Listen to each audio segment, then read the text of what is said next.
This episode of Recording Studio Rockstars is brought to you by OWC, JZ Microphones, Spectra 1964, Atom Audio, and Isotope. You're hearing my voice right now on a JZ pop filter and BB29 microphone through the Spectra 1964 STX100D mic pre and Isotope RX and Ozone, all recorded safely onto an OWC SSD. So get ready to rock. Mixing to me is all about contrast. Everything sounds a certain way. So when you do want to have a special moment and say, okay, here, we're going to take the end piece and we're going to throw that into a reverb to give this lush sound going into the chorus, that's now a special event, right? And that's what makes people's ears perk up and be like, oh, something dramatic is going on now. And now we've ushered into the chorus.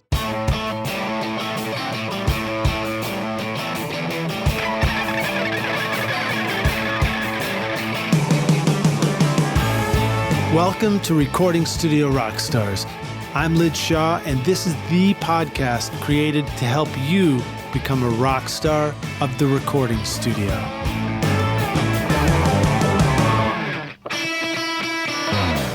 If you're ready to discover the secrets to making your mixes sound great no matter what your studio situation, then check out my free mixing course, mixmasterbundle.com, where I show you how to get great sounding mixes in your studio using simple techniques and free plugins. And when you're ready for more advanced studio skills, then check out recordingstudiorockstars.com/academy, where you can learn from Grammy-winning teachers to help you record, edit, mix, and master your best record ever. Use the code Rockstar right now at checkout for 10% off any course for a limited time.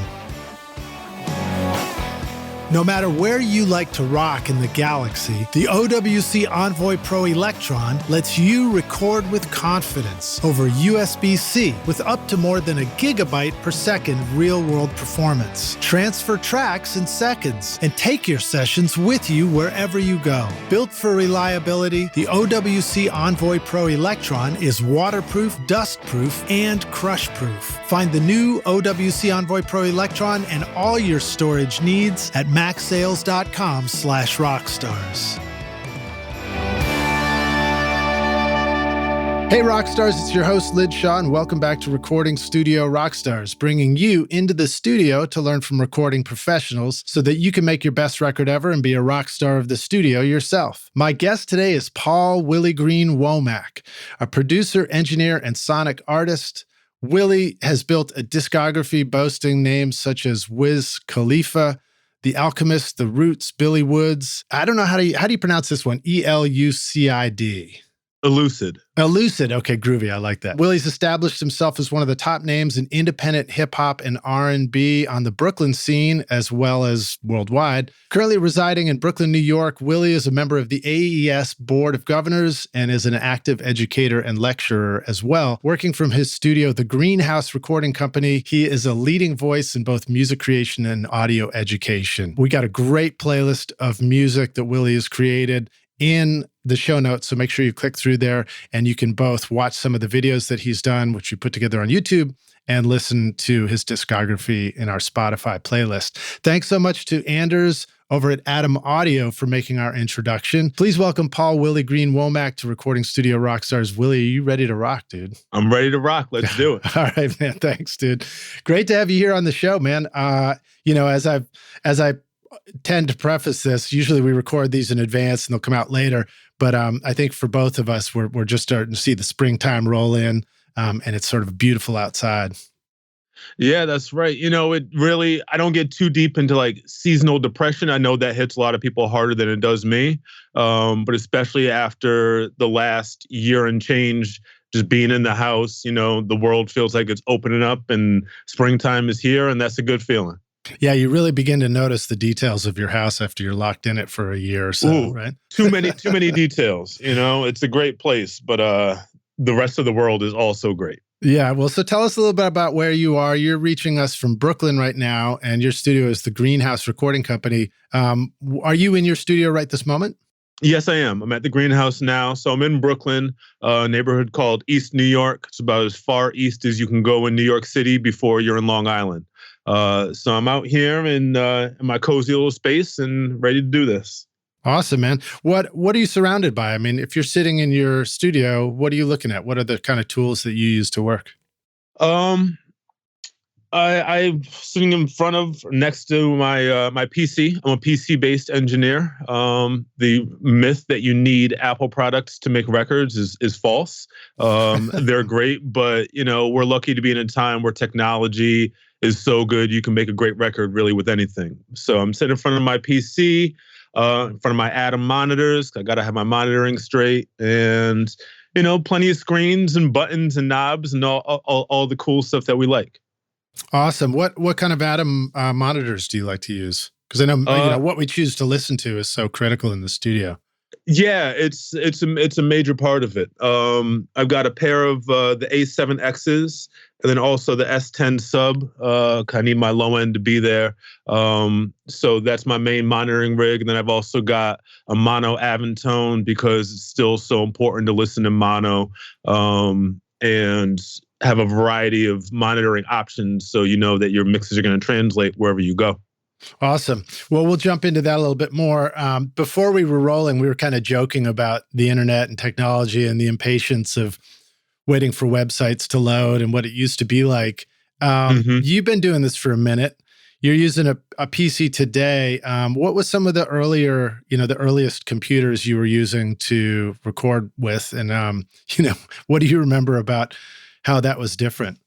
Oh, man. I mean, I've always been on PC. My family had a PC coming up, so that's just kind of the space I've operated in. So I remember, our first compact that we had that actually signed on to the internet, and we had the dial-up and all that. Did you have to put the phone in the cradle? Remember those? That's going way back to the 70s. Not quite that one, but whatever the next step after that was, for sure. So I used to, I came from a time. I clearly remember the time before the internet, and now our current state where internet is just everywhere. So that's kind of a interesting line in the sand. The internet age to me is as significant a change as the Bronze Age. It's that impactful to our society. So for me, it's a real interesting dichotomy to have really seen both sides of that. I started learning. I went to music school. I went to Berkeley and learned on analog consoles and reel-to-reels and 2-inch machines and all that. But by the time I graduated, every studio there had a full-blown Pro Tools rig, and we were just doing something different. So having that before and after still very much informs the way I work today. Yeah, it's interesting. I mean, same thing with me. It was all tape and consoles. And then we got our first, I remember the studio, I think the Line 6 amp farm showed up first, and then Auto-Tune, then Pro Tools showed up. I mean, the other way around. Pro Tools showed up, and then amp farm and Auto-Tune. But the Pro Tools was thought of as it was like a sampler off to the side at first. And then all of a sudden one day you're like, wait a minute, why are we going back from Pro Tools to this other thing? We'll just stay in the computer the whole time and make this record. Yeah, and as Pro Tools got stronger and, there are other DAWs doing other things that really just made everybody say, okay, the computers can do it now. And while that was somewhat of a conflict at first, I think now we're just on this boat where the computer 9 times out of 10 is just your main thing. And that goes without saying, But to have those limits of, well, the computer can or can't do this, or the converters do or don't sound good enough. Now we don't have to worry about those things in the same way. And so there's a lot of freedom there of, okay, well, let's just create. Now we're not thinking of what we can't do. So what can we do? Yeah. Plus it was just like, it used to be the computer, just starting it up, just the process of starting up the session was like, you're like, oh, go get coffee for 5 minutes while the computer starts. And then you had to restart it 50 times. And I remember feeling like immense time was just lost during the year of waiting for the startup screen. And, that's come a long ways, which is kind of nice. What DAW do you like to use? I mean, we kind of jumped to Pro Tools, but I think you use some other stuff as well. I do. I'm a Cubase user. I've been using Steinberg software for really about 20 years or so. And I initially had gone that direction instead of the well, at the time, the DigiDesign direction, now Avid. I really like to have everything all in one place. At first I was doing things, I was using Cubase and I was linking in Reason through Rewire and all these extra things. I would extra session files in this, and it just, to me, added more possibility for disaster, for a file to be corrupt or lost or whatever. I like to have everything all in one, and Cubase really does all that for me, from recording, programming, which is a huge part of what I do, the editing, the mixing, everything is right there for me, and that's an important thing. I don't want to search too hard for parts of my session. Everything needs to be right there for me so I can just focus on the music. Yeah, I remember, the time when it was like Pro Tools was for the audio, Logic was for the MIDI, and then you discover, you're like, what do you mean you can run both at the same time and sync them up? How the hell do you do that, And then a buddy of mine showed up and he was using this new thing. It felt new at the time, Cubase, and he was making super cool records. But if I recall, and I'm kind of going back to the 90s here, but wasn't Cubase also one of the first ones to just kind of include the EQ right there in each channel or something like that? Was something. Is that not right? No, that was something that was big for me. Kind of like Mixbus from Harrison. Yeah, and again, that comes from my console days where, in my mind, every channel has an EQ section and a dynamic section built in, because I came up on an SSLG. That's where I first learned. So, all of that was, dynamics, everything was right there in line. And so my mind just works that way. If I just need to knot something real quick, I might not want to go through my plugin list and, well, what's the thing now? I might just want to do that and keep moving. You know? Yeah. So Cubase does include compression or dynamics on each channel? Yeah, every channel's got a channel strip. So you've got your EQ, you got your dynamics, you got a gate, you have saturation. They just, a lot of options where, at this point, we've all got a lot of plugins, but if I need to do something quick and, we're at the point everything sounds pretty good, I'll just go there unless I need something very specific. Yeah. No, I mean, I appreciate creating a system so much these days, just simplicity. I mean, you want stuff to be great. It's like if you're going to play guitar, you want to start with a great guitar if you can. But just to not have to choose a bunch of things, to just pick up your instrument, your EQ and your compression and your gate and start creating is super valuable. Right. And for me, especially during the creation stage, if I'm programming, if I'm making a beat, I'm mixing as I go, because the quality of those sounds or the timbre of certain sounds will affect how I'm producing. The size of the kick drum, the timbre of the kick drum makes a difference in the pattern that I'll play. So if something is too woofy, I need to clean that up as I'm going, and I want to do it quickly, because once I start going through the plugin list and, let's try this new thing and we do this over here, I'm no longer programming drums, I'm mixing drums, and I've taken myself out of that workflow. So especially in the production stage, I want to move quickly and efficiently. Yeah, I think about the creative process and how there's the happy accident idea. It's like artistically, we love when we discover something unexpected and something happens and we don't know how it happened, but we recognize it as awesome in that moment. And, it occurs to me just talking about this, that it's sort of the same thing with our tools. We don't really want to know, we don't really want to have to think too hard about the gate and the compressor and the EQ. We just want to discover a cool sound and forget about all those tools, put it under the rug and just move forward with the creativity. That's right. The happy accident thing is something that's kind of a casualty of moving into the digital stage, because everything is infinitely recallable. And that's excellent, when you're doing mix recalls and you have to go back and do a certain revision. But there was also something cool about, all right, just spool up the next song on the reel and just play it, and we'll see where the tracks play back from. Maybe this comes up over here. Oh, that's cool. And it sparks some kind of curiosity, some kind of new creative direction. So if I can, I do try to, whenever I can, incorporate some of that randomness back into my digital workflow, whether it's, okay, now I'm mixing, I set everything up with my stock built-in plugins, but let's just try this thing today.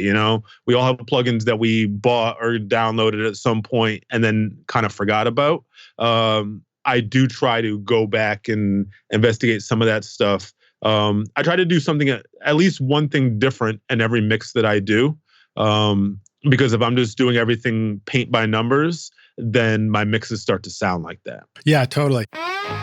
Do you need to record direct stereo keyboards? Spectra 1964 now offers the Stereo BBDI2 with custom wound high-Z transformers for big headroom, virtually flat response, and a 15 dB input pad. The Spectra 1964 BBDI passive direct box is also perfect for recording deep bass that will make your mixes sound huge. Plug that into a C610 complementer, and as founder Bill Cheney points out, it'll move your pant leg. Get your sound moving at spectra1964.com.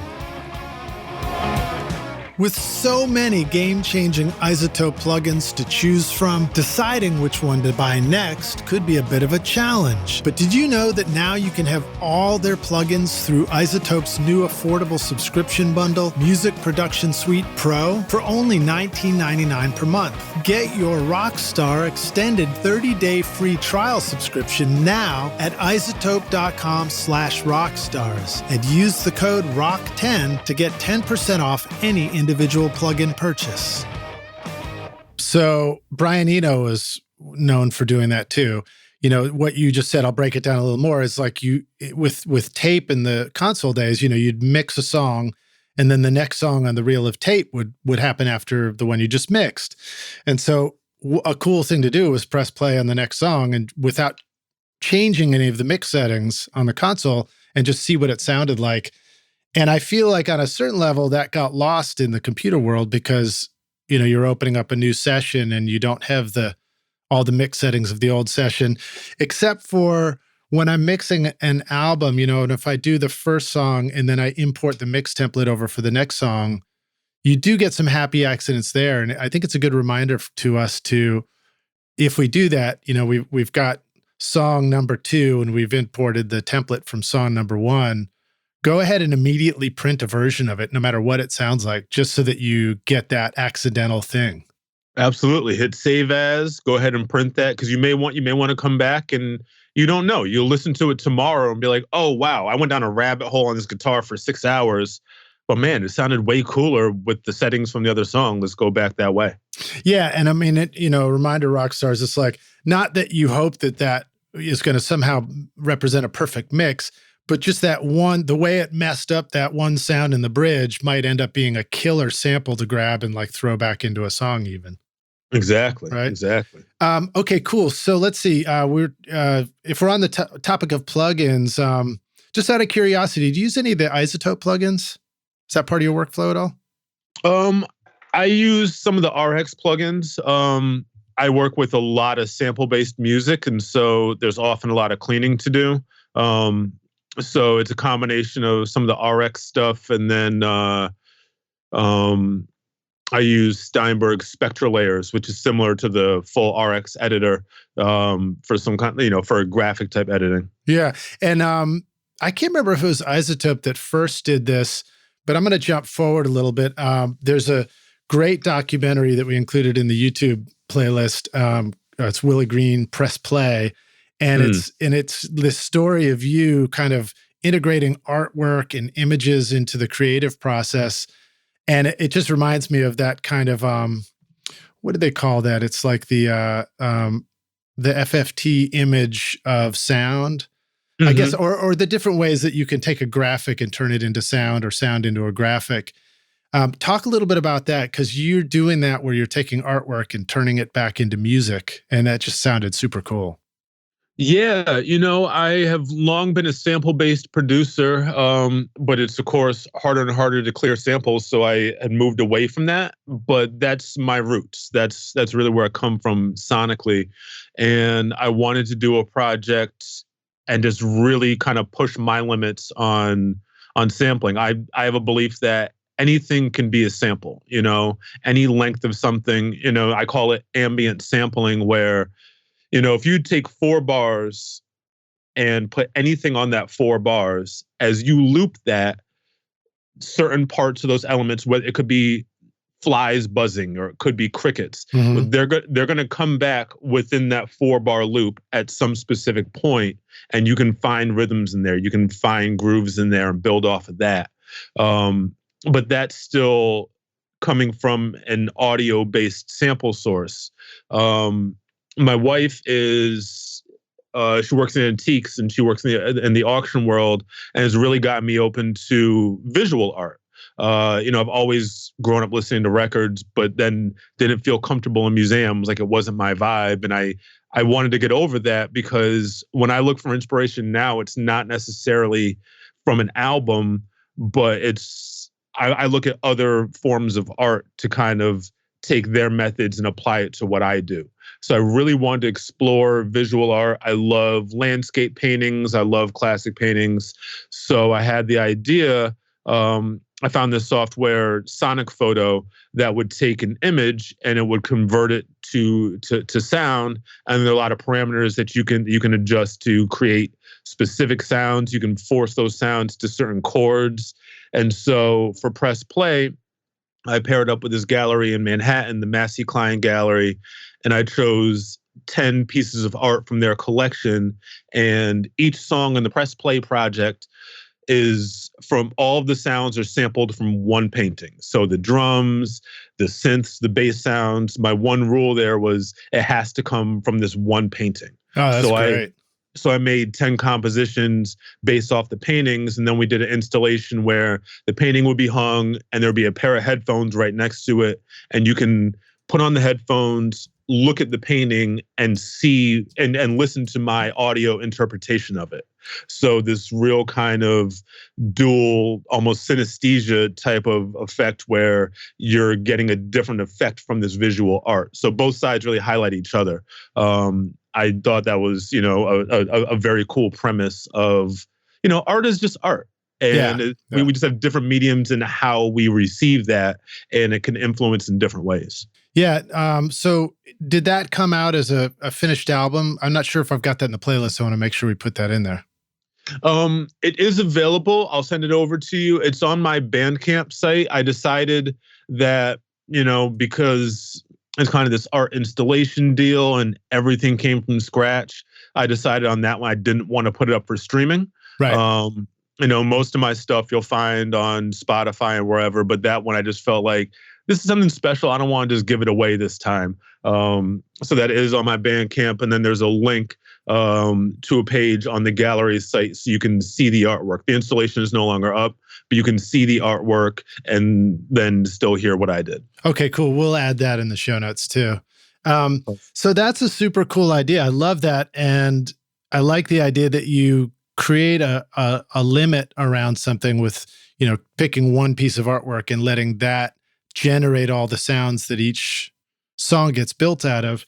And it just reminds me of the importance of limitations in the creation of art, because yes, in my interpretation, art is a process of going up against a limitation, and how do you address it?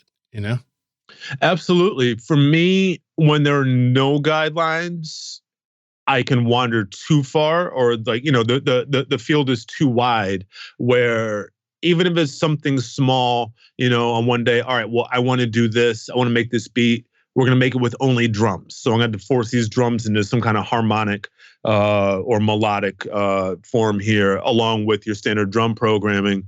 But giving myself at least one guideline forces creativity from me, where if not, I'll probably wind up just noodling around and, playing with all the various software that I have here, which is great. Or you go back to the same kick snare you use on everything, right?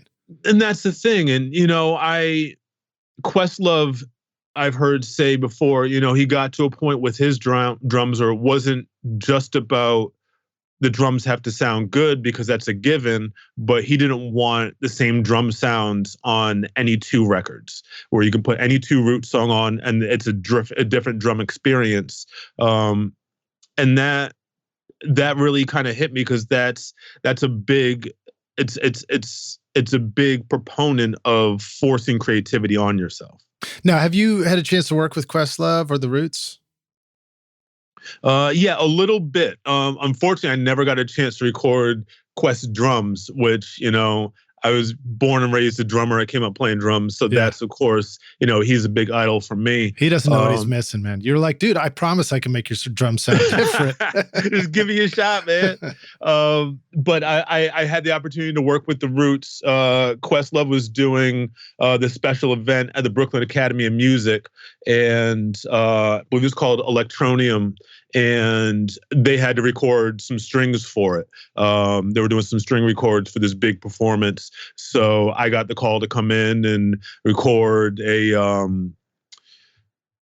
maybe it was 6 string players and then also a 4-person choir. So, it's one of those things, just be ready. I got the call. Do you want to work for The Roots? Yes, absolutely. Okay, what are we doing? Right. You got to be ready. You got to be ready to say yes every time. And then it's like, oh, okay, this is not what I was expecting, but I have to show up and do the job right nonetheless. So, having a wide range of experience and influence is good because I know how to do strings. I know how to do choir. And, everything now is just merging so much. There's so many combinations of styles. It's important to be, to have facilitation in all of them. Yeah, and as you pointed out, you're in New York, so no matter where you are, you're 45 minutes away from the session. You'll be there in 45 minutes. Exactly, but when you walk in that room, you better be ready. You got to have it right. All right, so strings and choir. Mm-hmm. Hip us to some of the ways that you would approach recording strings and choir for something like that. Man, what did I do? This is a few years back. So it might have actually just been a quartet rather than 6 pieces. So it was 2 violins, viola, and a cello. And how does it, let's remember how that, I think cello's on the left or no? Yeah, cello. Well, anyway, whatever it is, it sort of like goes cello, viola, and then comes around to violins in a semicircle, right? Right, that's right. So I think I did probably some like a U89 on the violins and maybe also on the viola. And then I think maybe it was a 87 on the cello. And then I had an XY pair of ribbons kind of above the conductor. So just kind of get the ensemble and blend them. And I wanted a bit of a smoother sound, so I went with the ribbons just to kind of give a little blend to go along with the spot mics. Yeah, that's cool. And I've done a little bit of quartet like that. And I find those, I mean, it depends on the size of the room too, where that stereo mic's going to go. But I've also found that, the room mics, putting a pair of Omnis or something just up over the railings in my loft can be nice. Sometimes you gotta lean on those room sounds as well. Absolutely. And I mean, you said it, that very much depends on the room. I did that. It was at Legacy Recording Studios, which then became Manhattan Sound. It's no longer there, but used to be Right Track and Sound on Sound in their Studio A. So, great sounding live room, which definitely helps if you want to use those room mics. And then we had some large ISO booths in there. So it was just 4 people for the choir vocals. And I had them in one of those large booths there, and everybody had an 87 in front of them and then just blended it. Oh, so the choir was happening at the same time as the strings, so you sort of isolated the 2 groups? Yeah, it was a 1-day hit, and this was, I don't know, 5 days before this performance. They need the pre-record, so definitely go in, get it right, because they're going to use this, and you don't get to mess it up. Yeah. It's funny, we're talking about like which side the cello's on, and it just occurred to me, do you think string quartets talk about like quartet audience perspective or quartet perspective like drummers do? I would imagine, it goes into anything in the world. There's tons of nuance in it for the right person, It could be any old thing. Like comic books. People are like, oh, it's just comic books, it's drawings and cartoons and stuff. But then you have comic book heads that are like, no, but this issue of this and this happened. And there's nuance anywhere you look if you look hard enough. Yeah, dig it. The JZ Microphone Vintage Series are built by hand in Latvia and feature the patented Golden Drop capsule design for enhanced clarity that will give your recordings that classic vintage tone. Our friends at JZ Microphones have come up with a special offer only available to you, Recording Studio Rockstars listeners. Use the limited time coupon ROCKSTARS to get 50% off the V67, V47, or the new V12 microphone at JZ Mike.com.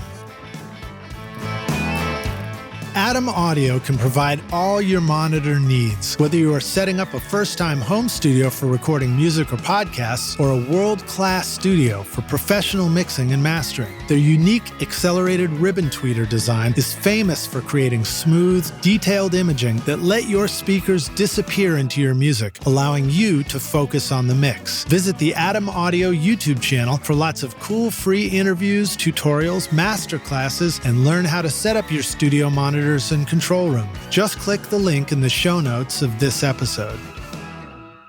Okay, so you've got the A7Xs there in your studio, as well as the S10 sub. Talk a little bit about how you set up your monitors and your sub in a home. Well, is yours a home studio environment? Is it a commercial studio environment? What's the situation? Does that even matter? It is a commercial studio environment where I am, although I also have a home setup that I'm working at quite a bit over the last year because I didn't want to come into my facility. It's like one of the Brooklyn warehouses where, there's like 14 or 15 studios down here in the basement, and we're all, just kind of huddled up in here together. Recording studios? Yeah. Wow. And then upstairs is all fashion designers and photographers and all that kind of thing. They put us noisy folks downstairs. That's cool. Well, yeah, we'll have to talk about the shared lounge after this. Oh, man. It's cool. I like to be in an environment where things are happening, where exciting things are going on, even if it's not just me. So, that's a big part of living in New York. It's expensive and a difficult place to live, but it's exciting. Who knows? You turn around the corner and who knows who's doing what where. Right. So, that's part of me wanting to be in here, but with the pandemic and everything, with the Rona, I didn't want to risk that too much. So I do have a home setup that's similar to this. I got the Atom A3Xs and then another subwoofer there just for the low end at home because my wife is very patient with me. Cool. Right on. Well, so what have you learned about setting those up? And it's great to hear the home example because so many of our listeners are setting up their home studios. So what have you learned about where are you going to set these up? I think in one of the videos I saw, it looked like your speakers were up a little bit and maybe your screen was down low in front of you and just stuff like that. Like what makes for good ergonomics? What makes for a great, easy, creative workspace and for the sound to sound right? Yeah, that screen to monitor balance and arrangement is a very important thing in modern music making because we're looking at a screen where it's not console with speakers on the meter bridge and nothing in between.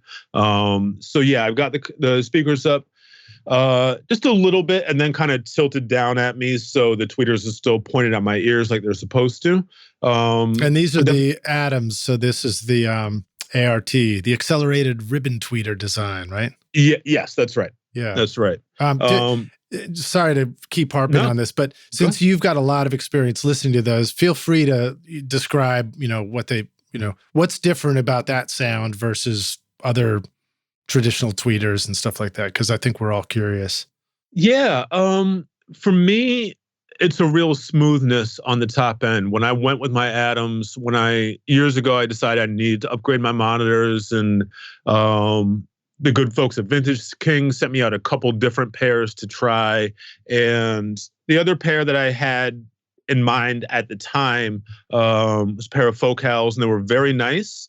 But the Atoms just sounded like how I wanted my speakers to sound, if that makes sense. I know that's very kind of nebulous, right, but there's an important balance with your studio monitors where you want them to not only be accurate and really, expose flaws in your work, you don't want them just to sweeten everything and just make everything sound good to you, because then you're not necessarily working with an accurate lens. Yeah. But they need to be pleasing to you as well. You can expose my mid-range, but if it also sounds very harsh while I'm listening, we sit in front of these speakers and we listen for hours and hours at a time. So it needs to be something that is accurate and also pleasing to me. Yeah. Fun. I mean, if it's not fun, what's the point?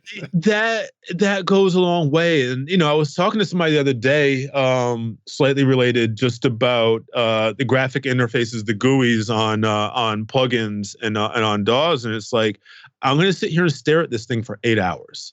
It can't be ugly. It can't be cluttered. It can't be confusing. It needs to be aesthetically pleasing as well as sound good, because it's part of how we work now. Yeah. So it's that balance. But I find with the top end on my Atoms, it's very smooth. It's not overly bright where it's fatiguing to me. But the main thing with my Atoms is they translate. When I do in my studio, when I go somewhere else, it still sounds like I intended. And that's just critical for me to have the confidence in the decisions I make. Yeah. If I have to guess at, I think my low end's right because I know that these speakers don't do this, so now I can compensate.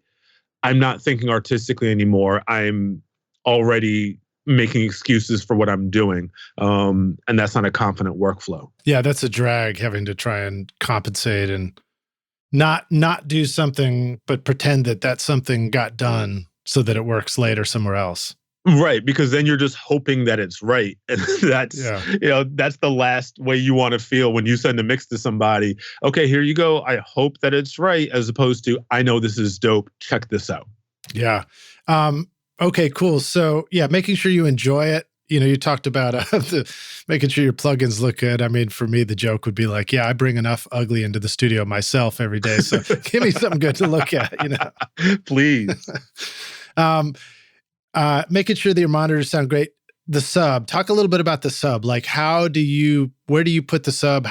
What are some basics of making sure that you've done this right? What are some of the things that we should watch out for when we're just sticking a sub in a home studio? Where can we get burned a little bit when we do it wrong? Yeah. The sub isn't here just to make the bass go boom.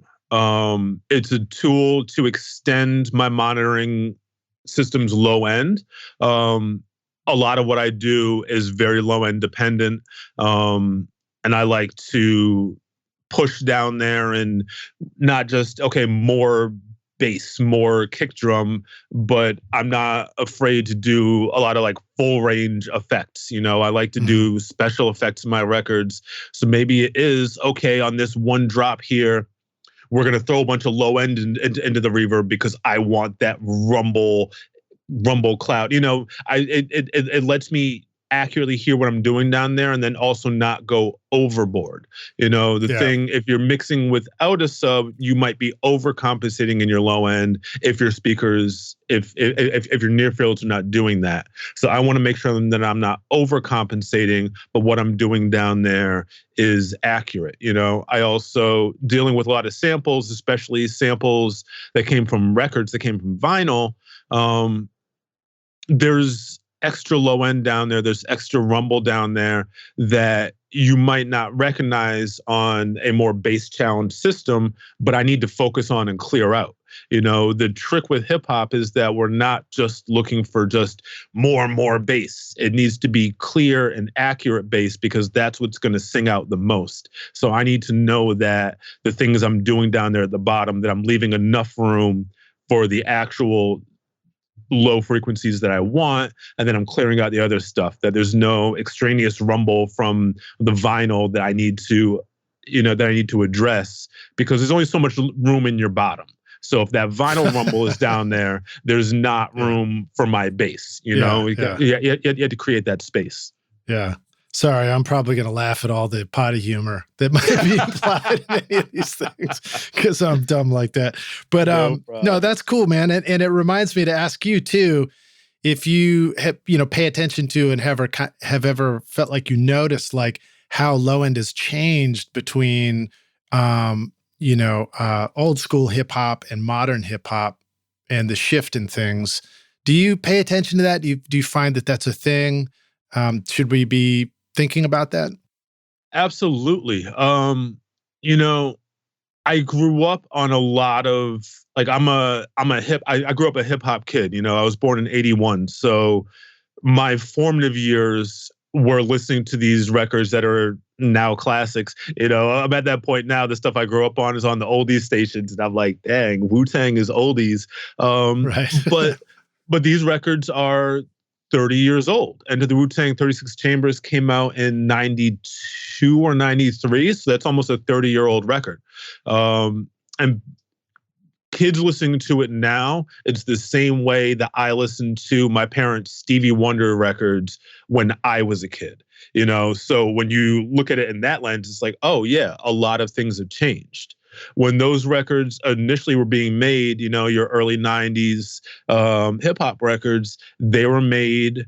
These are the early days of CD. So the people were really thinking, well, this is going to go on cassette. This is going to go on vinyl. So we need to approach this where we need to be a little bit more conservative with our low end than what's happening now, where everything it is digital minded, and their headroom is not the same concern. Low end fidelity is not the same concern.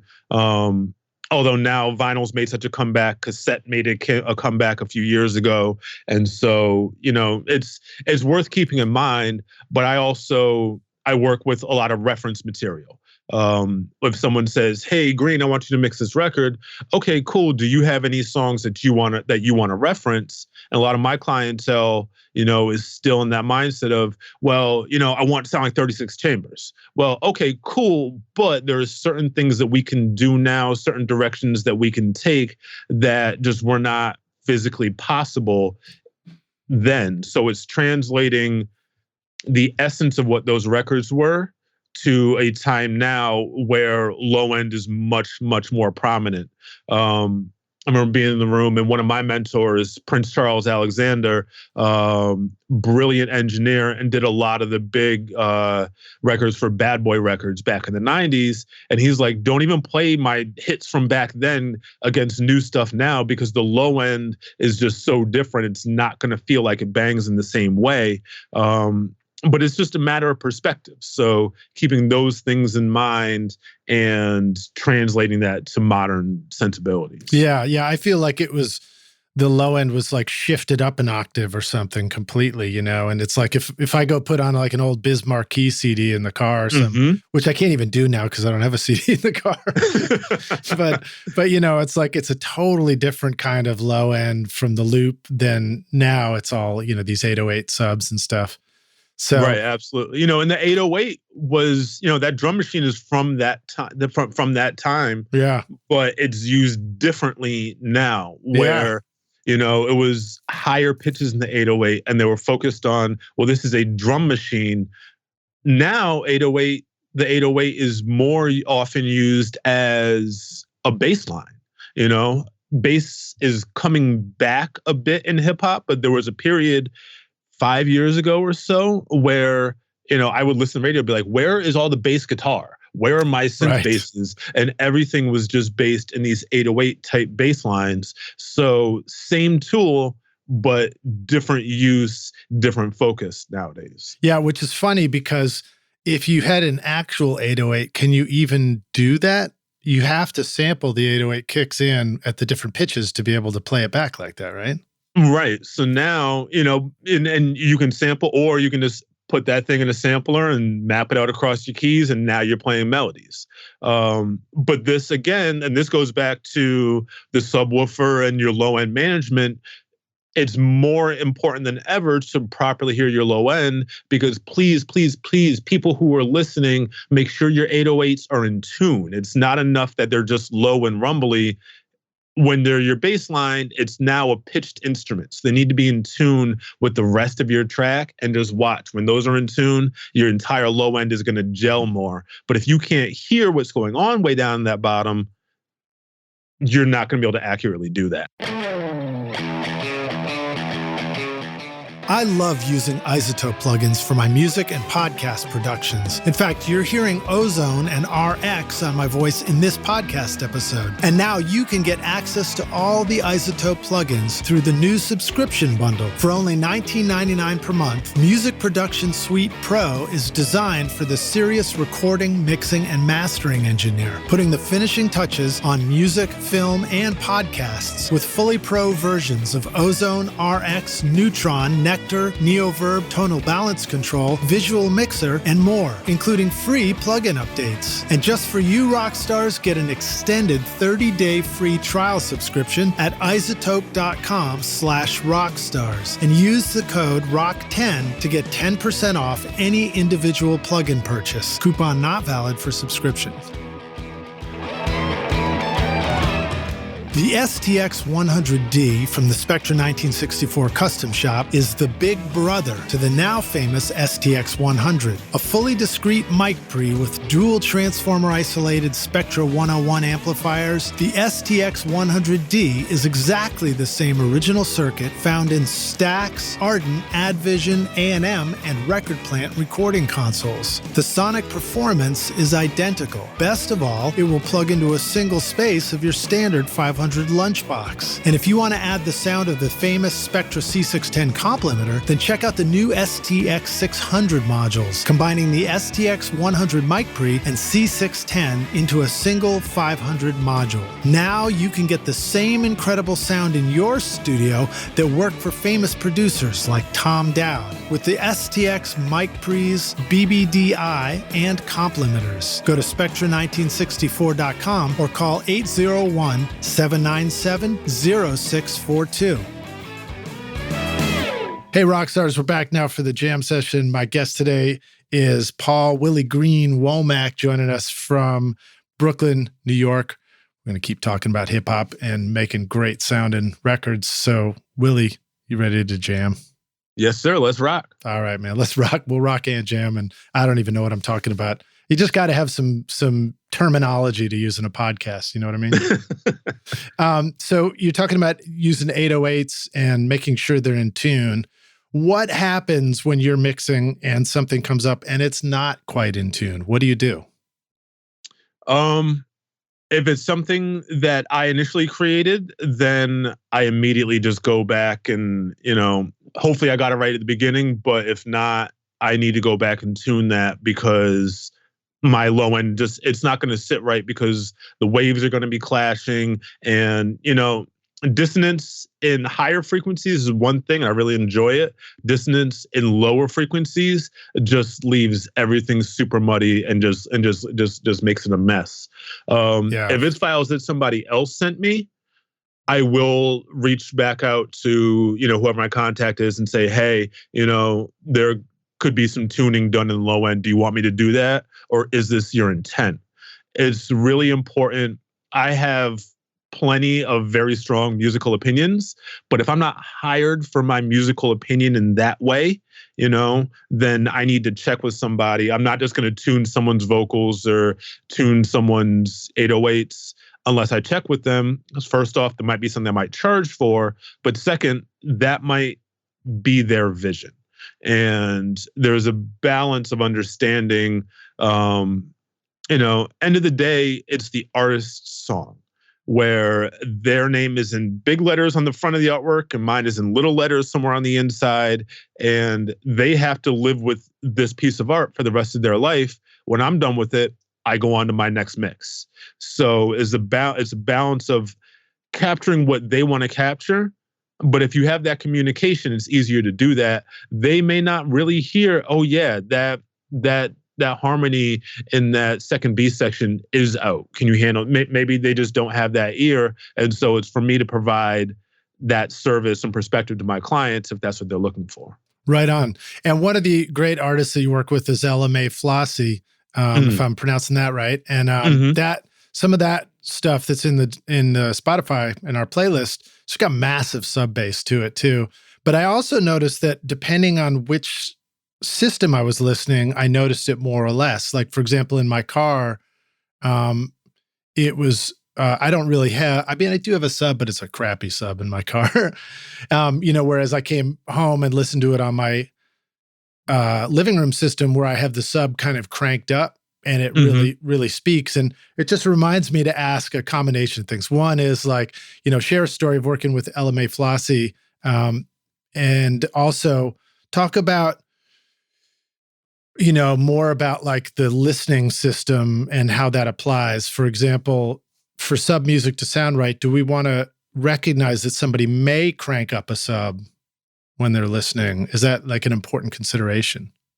Yeah, that's a great question. People listen and whatever their means is. It might be a car, might be a Bluetooth speaker. It might just be out of their phone speakers. And that's now, a very large part of our quest as engineers for it to work everywhere. Yeah. I enjoy when my music is listened to on a hi-fi system that it's full range. If that's the intent, it really needs to be full range. But also still work if you just play it out of your phone speaker. And I don't want my subs blowing up the phone speaker and distorting everything else in there. So it's a matter of compromise where I'll put in enough where you get the special treat if you have the full range system. But if not, you're still getting the song, because everything that I do in a mix or in a production is to serve the song. If I'm not serving the song, then that's just extraneous, and whatever it is has to go. So how do you go about checking it on a phone speaker like that? I've got a new method for that, kind of developed during the pandemic. We all tried to find ways to work remotely and be able to work with clients remotely. So I'm using audio movers where, you can, the design for it is so you can send a link to a client and you can play back and they can hear whatever you're working on in their system, wherever they are with their internet. But you can open that link on a phone. And so on one of my Q outs in Cubase, I put the audio movers listen to plug in there, and then I will open that on my phone. I cut my studio monitors, and now I'm mixing using my phone speaker. I love it. Which is, like that's the new Oratone, and I have the Aventone in here, but it's a little bit different with the phone speaker. But as much as we may or may not like it, that's where people listen to music nowadays. Yeah, I've been doing the same thing, and I really I enjoy that. It's actually reinforcing to hear you talk about using the same thing. I feel much better about it now doing it myself. So that's cool. Yeah, I was very opposed to it because, I'm a fidelity snob and I like my things to sound a certain way. And I mean, look, there's nothing more obnoxious than you're on the subway and somebody's listening to something at full volume, super distorted on the train, and everybody's forced to listen to it. So if it's going to be my records that are going to be played at full volume on somebody's phone, I want them to sound good there too. Yeah, totally. Well, it reminds me a little bit of pre-emphasis and post-emphasis EQ that makes tape machines work, for example. It's almost like, we can have a consideration that we're mixing with like, so I guess it's a one or the other a little bit. We're either mixing for a full range system where it just sounds right there and that's the end of the story, or we're also considering like, is this a little bit of a pre-emphasis EQ that will hit an iPhone just right, and then a bigger system, the post-emphasis is, boosting the EQ and the bass a little bit to bring it back out. But just an interesting curiosity to think about, I guess. Right. And addressing the low ends now, keeping like phones and earbuds and things like that in mind, it's a different ballgame because your super bottom is not going to speak out the same way.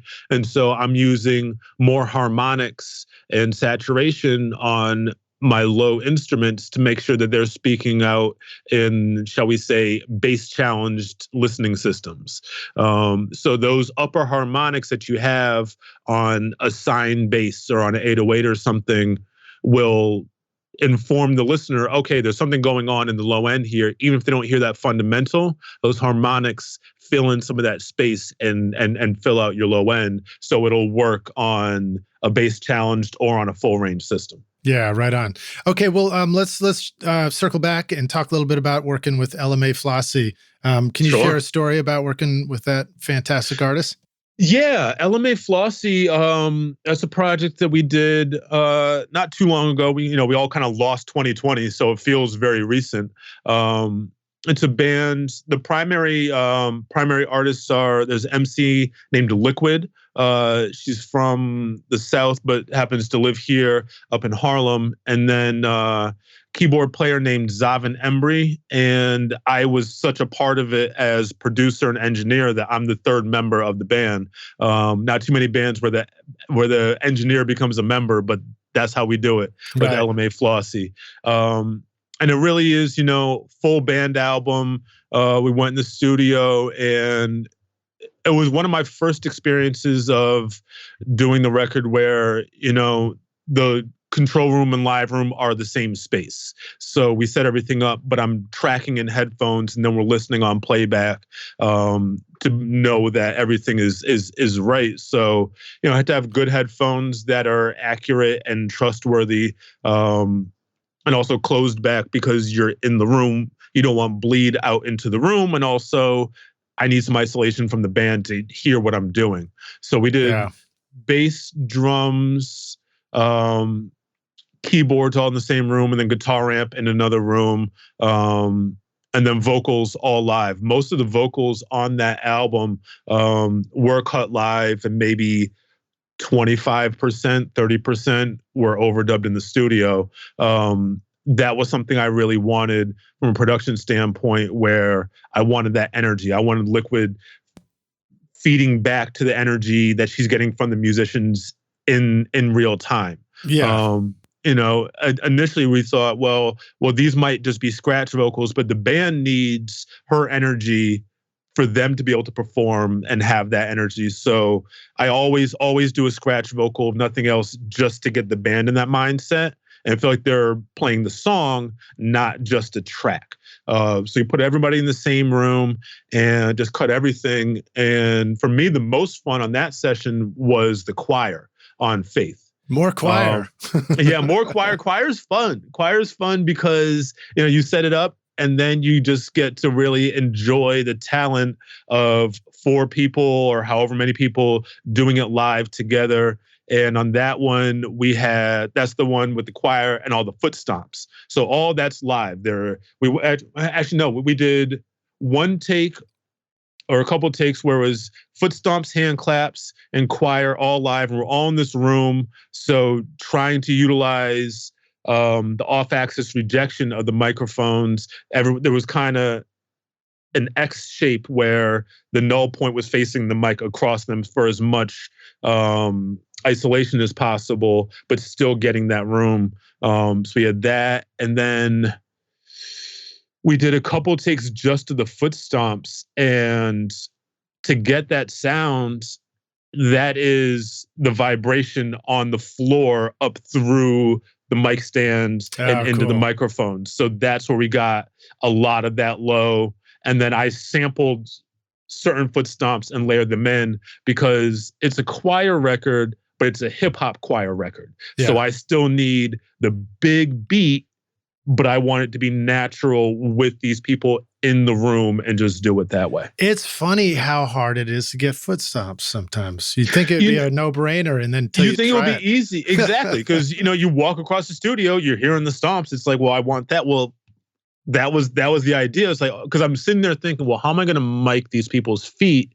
And when we did the first few passes with the singing and the stomps, I was like, well, that's what I want. Well, let's just run that. Why not? Right? There comes to the point, if something sounds good, then it's good. And so you got to just roll with that. So you weren't like Googling YouTube videos of Queen recording "We Will Rock You" to try and see what they did? No, but I'm curious how similar it was, or if not, what mic did they put on those people's feet? Well, the one thing I wish I could go back and mic up, I remember when I was a kid and I was playing ice hockey. And so like we'd ride back And this is late 70s, right? So that record was fresh off the presses. And we would ride back and it was playing on the speakers, or maybe it wasn't even playing. Maybe it was just the whole bus of kids with their hockey sticks going, goom, goom, ka, goom, goom, ka. And that was a good sound, but can't go back and record it now. No, but I know people, and I do this a little bit with my phone.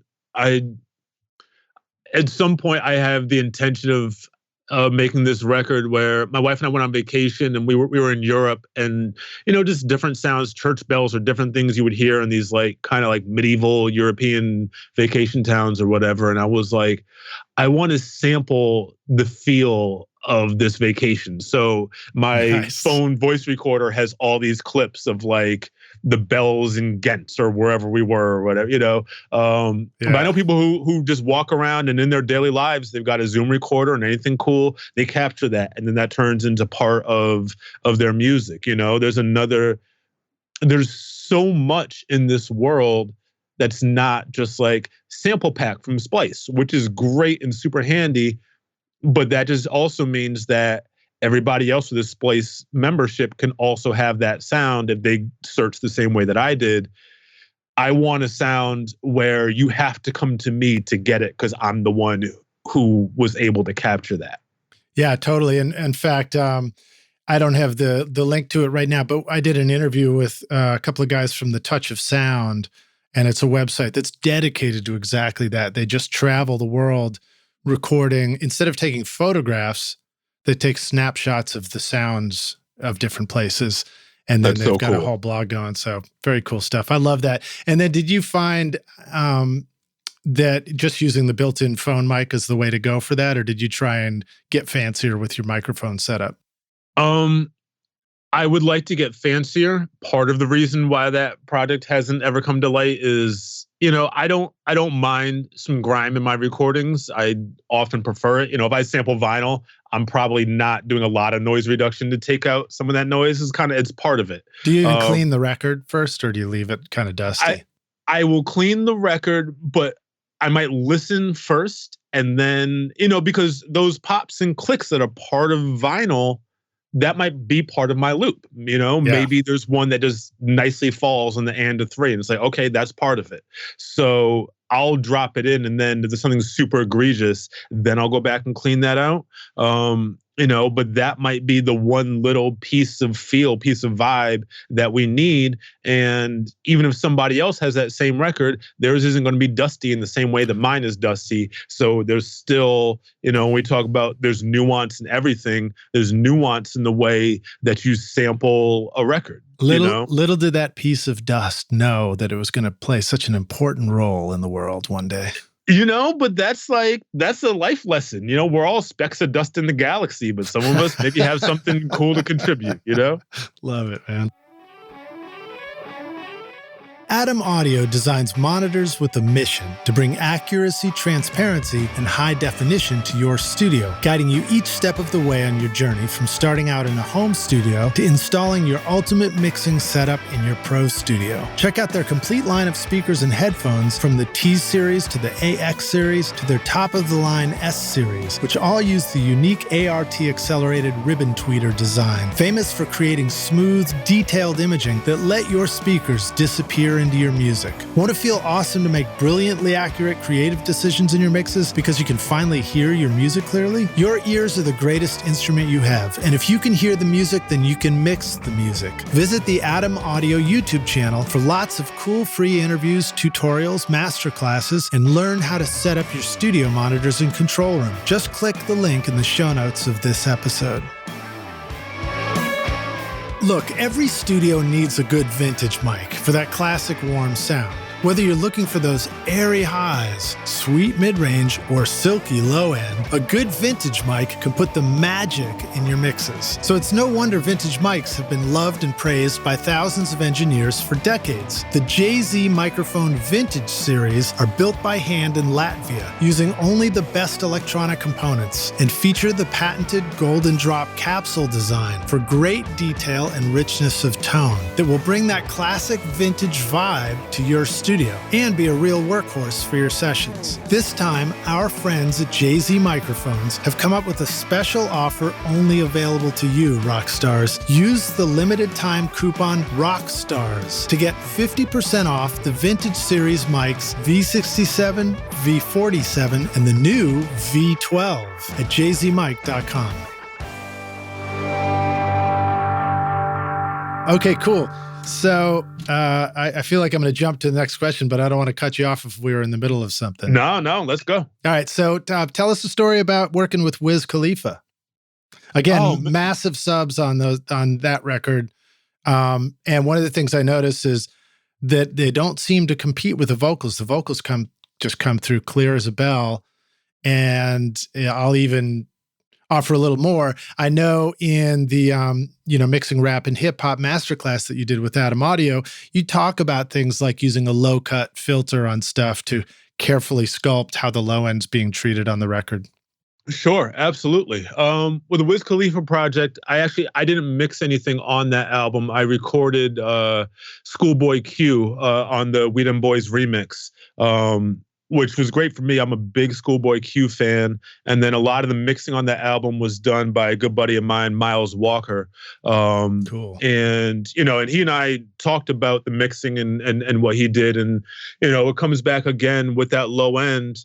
There's only so much real estate in records, so you might have this amazing, modulating pad that's doing all kinds of cool stuff, but is it doing anything useful under 100 hertz? Maybe not, but it's such a big sound that it's eating up that real estate. If you use your high pass and you create a little bit of room there, you wind up surprised with how much now more space there is for the low end. As far as that session, it was great. I came in, I got the call. It's like, Schoolboy Q has to record today. So it was Khalifa album. Are you ready? And, when you're freelance, just like with the Roots and all that, you say yes, and then you get yourself ready. So it's like, okay, well, let's go in. I know Q was recorded here before. We did that one at Legacy as well.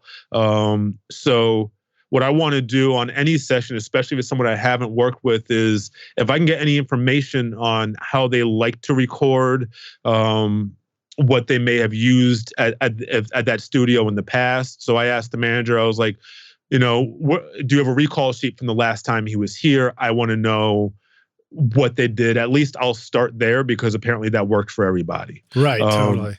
You can reinvent the wheel every time, or you can get the job done, which was the case here. So I know it was a Sony C800G. At that room I would have gone into, they had racks and racks. They had 24 Neve 1084s. So I'm sure I went into that. Those old things? Yeah, they just had a couple lying around, and then I don't know, I probably used a distressor or maybe a CL1B. I do compress to, I say I compress to tape, but I compress to Pro Tools, or I compress on the input or whatever, however you want to say it. Not enough to super squash, but when I'm working with somebody, it's important that what they're hearing in their headphones sounds as close to a record as possible. That's going to let them have a better performance because they're feeling confident. If the artist puts on the headphones and things aren't sounding right and the vocal's real thin and the beat's low or whatever, they're not going to feel confident in their performance. And that's the kind of thing that translates through the mic. They need to be comfortable and know that we're ready to go. Yeah. So it was just that. And then I generally, especially with up and coming artists, Schoolboy Q is a huge, platinum selling artist. So you work however he wants to work. Generally I'll tell artists, don't write in the studio. You can pay me to sit there and watch you write your verse, but it's not a good use of anybody's time. And I'm not here just to run up the clock just to make an extra couple bucks. But if you're Schoolboy Q, you do what you want. So he came in, super nice dude, and we looped up the beat. And he sat there, he wrote his rhymes, he went, recorded, and then decided he didn't like the initial verse, so he went back and rewrote. And really, really focused session. Really, he was there to record a great verse, not just to phone it in. So that's something really cool to witness from someone who I admire and to see their workflow. The other thing, for those who are familiar with Schoolboy Q and his records, is that he does a lot of overdubs. There's a lot of ad libs and dubs in there. So my general template, if I'm doing a vocal session for hip hop records, usually you're recording to a 2-track of the beat, and then the mix, they fly the multi-tracks in. So I just have, my template has stereo track for the beat, and then a couple lead vocal tracks, and probably 4, 5, or 6 dub tracks or ad lib tracks, just so when he's ready to go on to that, I'm not sitting here, oh, well, let me open up a new track. Oh man, I'm a Cubase guy, not a Pro Tools guy. What's the key command? Nobody wants to sit around and wait for you to remember your key commands.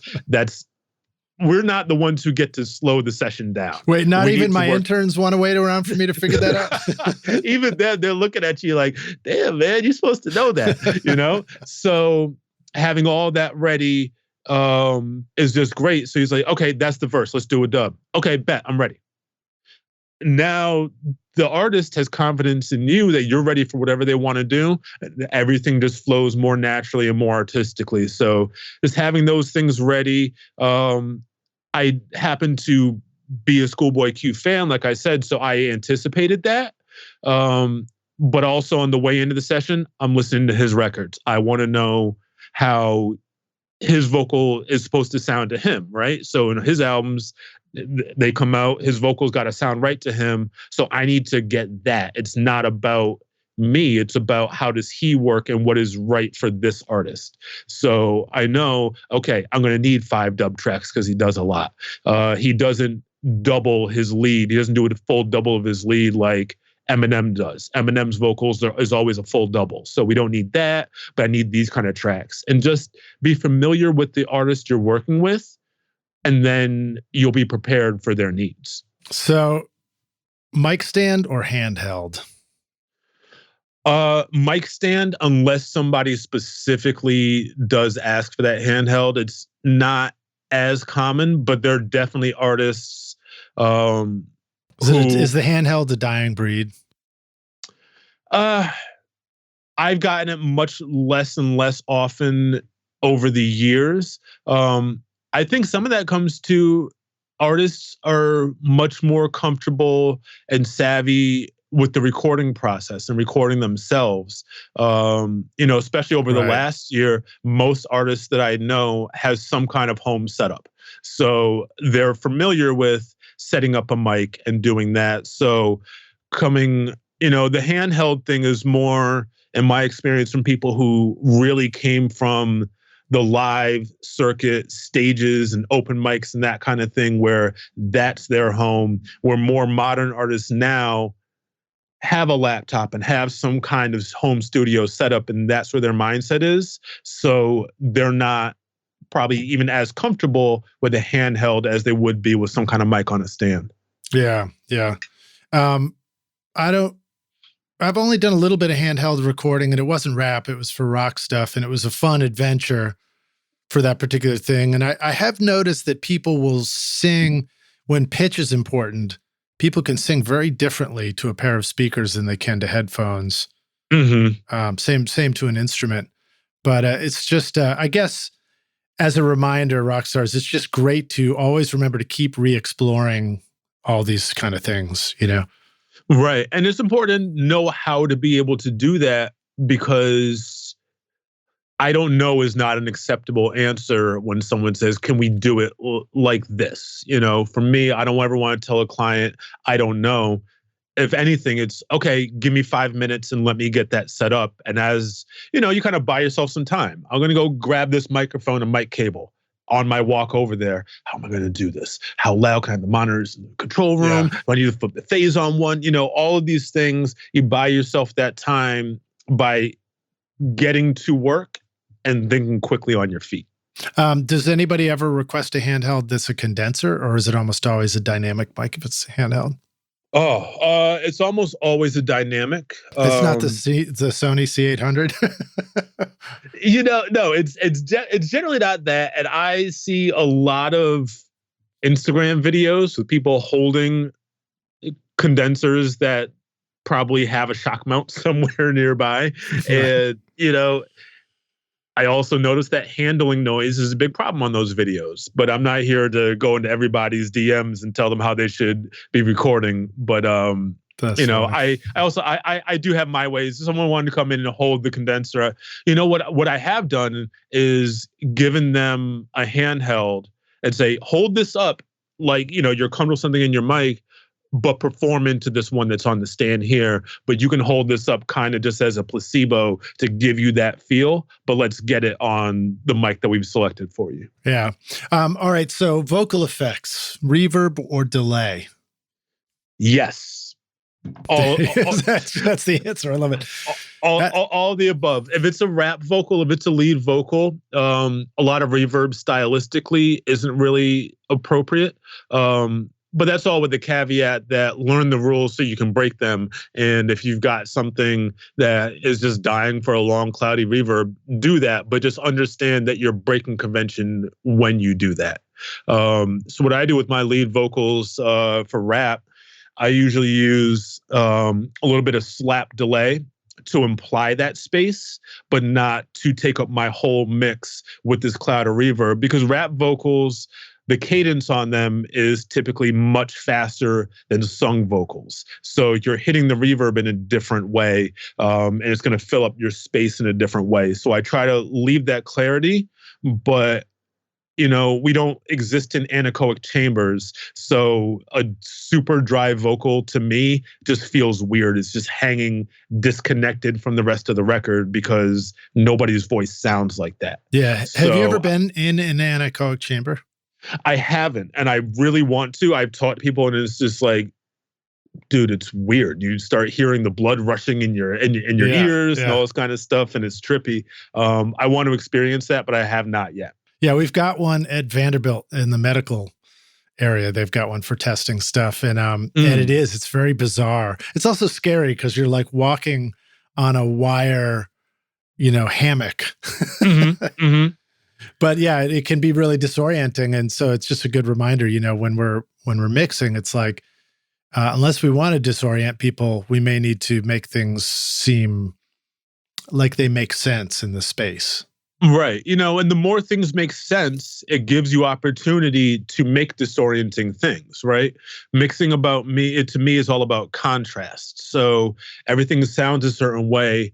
So when you do want to have a special moment and say, okay, here, we're going to take the end piece, the last bar of this verse, and we're going to throw that into a reverb to give this lush sound going into the chorus, that's now a special event, right? So it's out of the norm, and that so makes people's ears perk up and be like, oh, something dramatic is going on now, and now we've ushered into the chorus. I definitely am an effects heavy mixer, and I love vocal effects. I love pitch effects. I consider myself a distortionist. So anytime I can grime something up, and we're working our way to that question right now. Oh yeah. I anything I can grime up, I'm happy for that, because that makes the pretty stuff sound more pretty, right? If everything's pretty, it all just kind of sounds that way. If everything is loud, then nothing feels loud because everything is screaming at you. So dynamics and balancing and letting the important parts of the mix be the focus, and then just kind of setting the table for that focus with some of the other things. Everything can't be important all at the same time. I picture like an old wood print poster of you looking like Harry Houdini, and you're like the distortionist. I love it. I got to get it made. I'm going to put it on the wall. Sweet, man.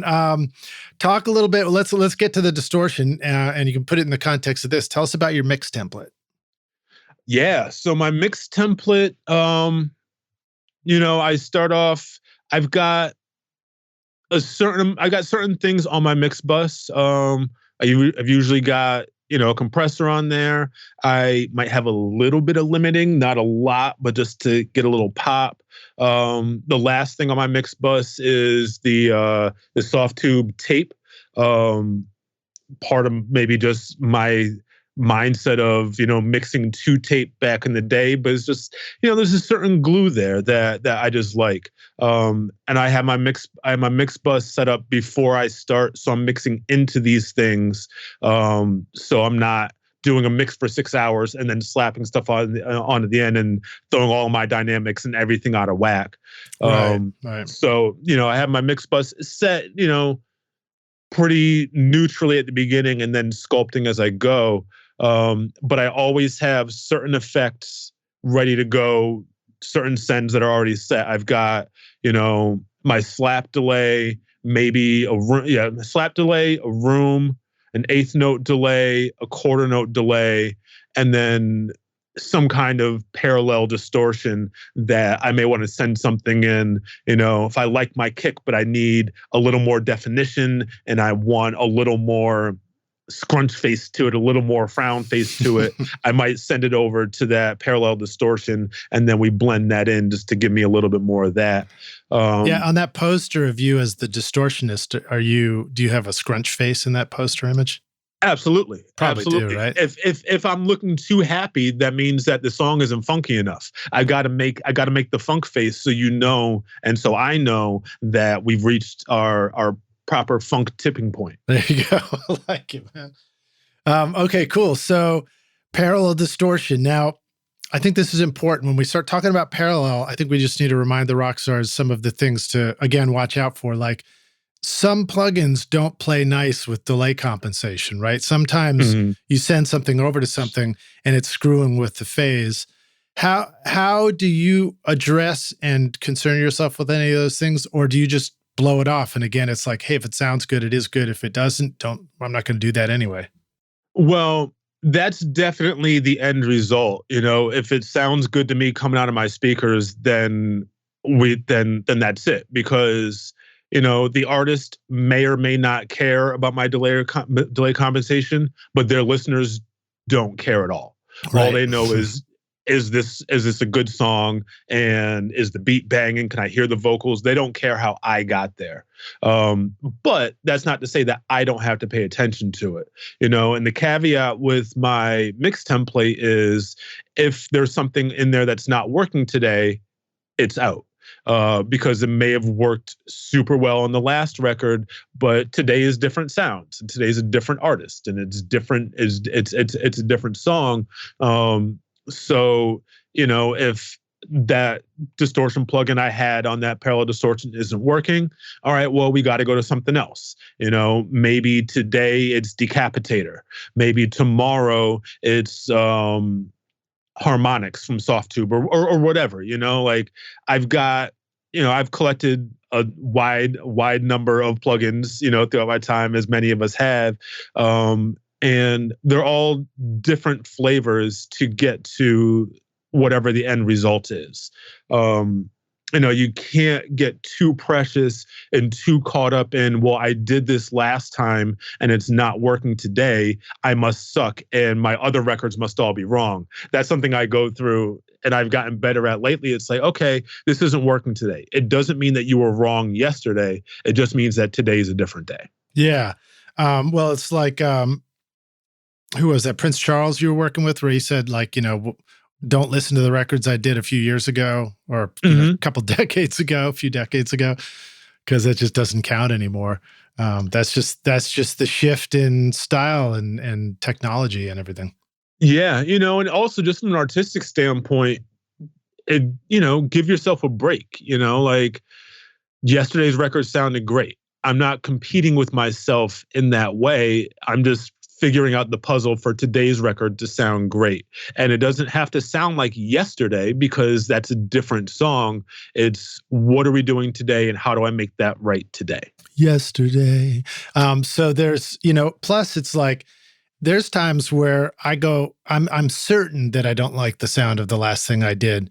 But if I just wait, maybe listen to it a year from now, 2 years from now, I'll listen, I'll be like, whoa, that was cool. How did I do that? It's like, you just got to get away from it sometimes. That's the best feeling. I've gotten over it in recent years, but for a long time I had a real issue listening to things that I had done before.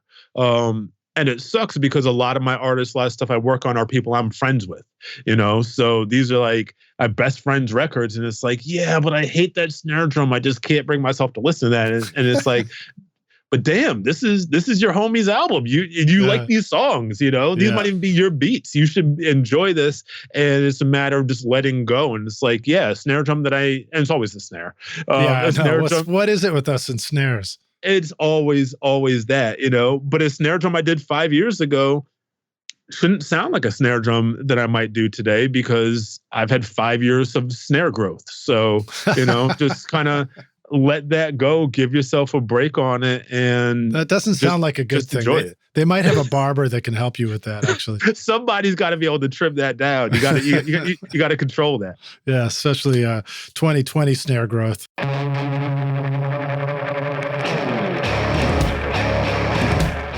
The OWC Envoy Pro Electron is the fastest, toughest, mini-sized, universal, portable USB-C SSD that lets you record from anywhere in the galaxy with confidence. With speeds of up to more than 1 gigabyte per second real-world performance, the OWC Envoy Pro Electron gives you high-speed audio data for recording and playback. Take your sessions and sample libraries with you anywhere you go. Built for reliability, the OWC Envoy Pro Electron is waterproof, dustproof, and crushproof. Never worry about your storage and the safety of your music again. Find the new OWC Envoy Pro Electron and all your storage needs at macsales.com/rockstars. All right, so let's I want to dig deeper on the distortionism. Mm-hmm. I don't want to put you too much on the spot because I myself can't always remember the name of all the plugins, but what are some other good, fun ones to check out for adding distortion to things? Stuff maybe that works well in parallel or other situations. Yeah, and with the parallel thing, everything has a mix knob now because it's what we do with audio. So, the parallel thing works. It doesn't necessarily need to be on a send. That works really for anything. Right, and then you don't have to worry about the delay compensation. Right, because exactly. It's internal. Right, exactly. The point I would go to a send rather than an insert would be, usually for something like drums, or if I've got, a bunch of background vocals that I want to distort, I don't necessarily want to open up 6 instances of a plugin and group them all together and distort them the same way. I'm just going to send all those vocals to a group.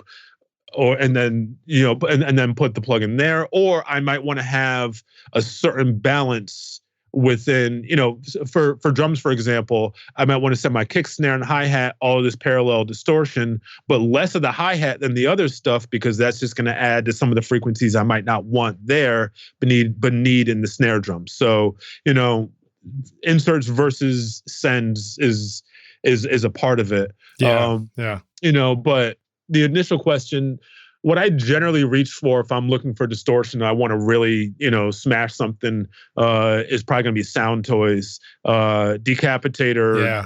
I've used Decapitator probably more than any other plugin in the last decade for sure. And it's great for that. It's great and it's flexible and there's a lot of different tones in there where I like some of their other saturation plugins, the Devil Lock and some of the other stuff, but the flexibility is a little different. But that is, I'll go to Decapitator for more of a aggressive, like we are really distorting this thing type of distortion there. I mentioned the soft tube harmonics. I like that one because there's a lot of dynamic control there, so I can really make things punchy, or I have a lot of capability with how dynamic things are. So I can use that as a distortion compressor. When you start to distort things, you're compressing a bit anyway because you're taking off some of the transients, but that works in a different way. One that I go to a lot, we talked about turning drums into melodic instruments or harmonic instruments. Native Instruments Driver. It's old. Cool. It's been around for a while. And when you start pushing some of the resonance controls on there, you can really get into, you can turn a drum into like a distorted lead. I'll use that a lot on percussion loops and start to bring some of the tonality out of the drums. There's one song that I did years ago called The Magi, and the entire beat is drums, but it feels very melodic because I took some melodic percussion samples, not xylophones, but like an oud or other hand percussion that has a strong tonal element to it. And then I'll run it into Driver and automate the resonance and the pitch of where that resonance peak is and turn that just from a drum loop into a melodic loop. So, I like, similar to Press Play, I like to take the sounds and what I have available and then flip them on their head and sculpt them into something new rather than just, I could have gone and said, oh, well, I'm going to find a distorted lead synth sound here and use that. But my method is to take what we've got and freak it into something new rather than just pick something and just play the keys. Yeah, I dig that. Why mix when you can freak? Exactly. Do you ever go out of the computer? Like, I have this thing called the pedal pusher from Audio Simplified, and it will allow me to, with a patch cable, kind of patch over to some distortion pedals and then bring stuff back in.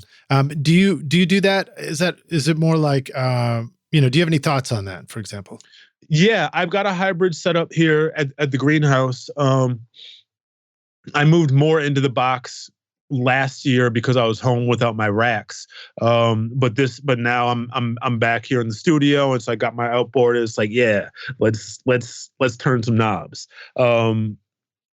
I love having hardware because, again, we get back into that unpredictability of things. I mean, obviously you want to calibrate your gear so it's predictable to a degree, right? But let's patch this over here. Oh, well, I got the patch cables. Let's patch this into this thing now. Let's see what happens. And for me, it kind of emphasizes some more of that. Oh, well, let's try this thing because it's easy. You just patch this in. You're not worried about CPU power or anything like that. Yeah, and it's got to be quick, right? So at the moment, it really slows you down. You're going to just bail on it because it starts messing with your creative flow, right?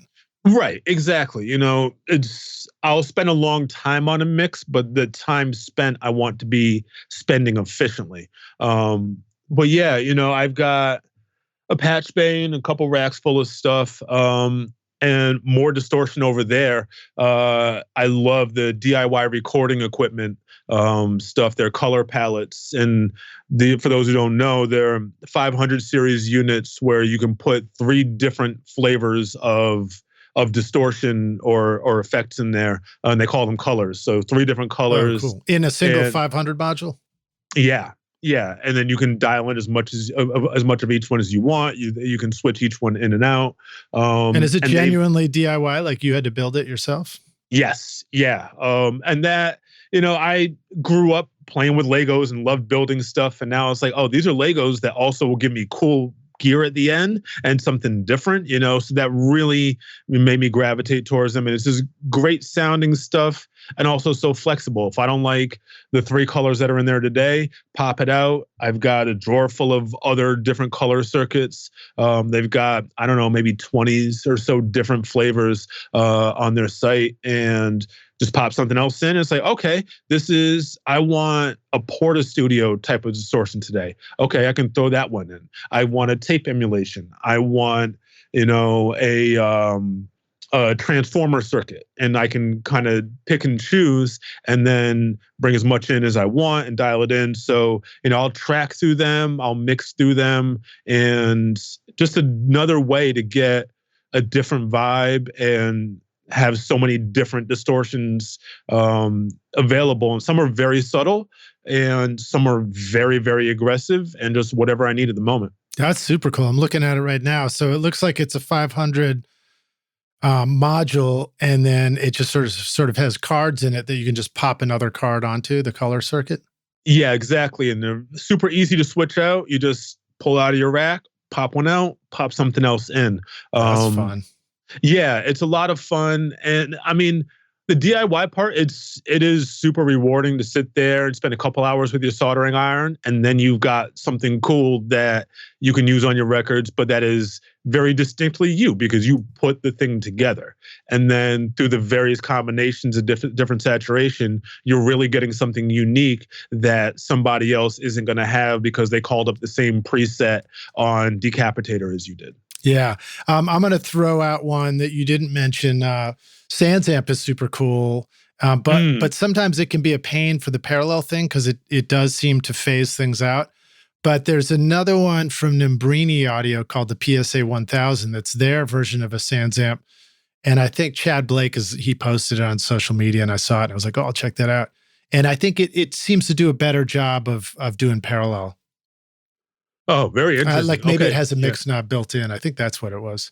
Okay, But yeah, I'll definitely check that. Yeah, I'll check that out. The SansAmp is cool, and the more distortion is such a wide range of things where we think of distortion as one sound, like distorted guitar, or clipping, but there's such a wide range of distortions that the more you dig into it, and guitar players know because you have a whole wide pedal board. Why you have so many different pedals? Because they're all different.